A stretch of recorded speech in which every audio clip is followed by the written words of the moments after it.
এই যে প্লিজ একটু এদিকে আসবেন। আপনি এদিক দিয়ে চলে যাচ্ছে, আপনি কি দেখতে পাননি একজন হুজুরকে? জি হুজুর, আমি আপনাকে দেখতে পাচ্ছি। হ্যাঁ, আচ্ছা দেখতে পেলে তো একজন মানুষ সালাম দেওয়া উত্তম। আপনি কি সেটা জানেন না? হুজুর, সালাম দেওয়া সওয়াবের কাজ সেটা আমি জানি, কিন্তু কোন হাদিসে আছে হুজুর ইমাম সাহেব আগে সালাম দিতে পারে না? বলুন তো আমার।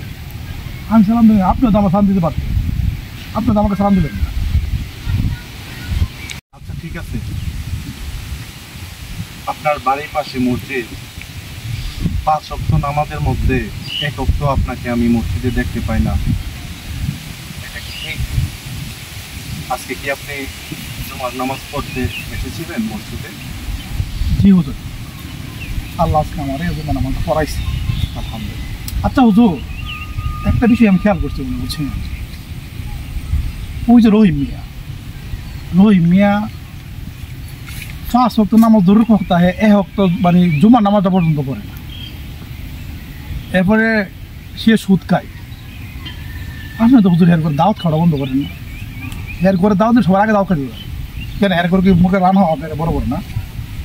আরেকটা জিনিস হুজুর, শুনছি এই রহিম হজ লোক পাড়া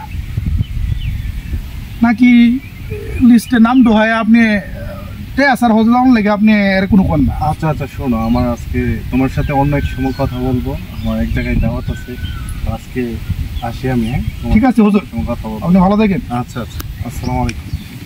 এই যে যাইতাছে আরেক সৎ করে দাঁত করে যাইতাছে। বাহ।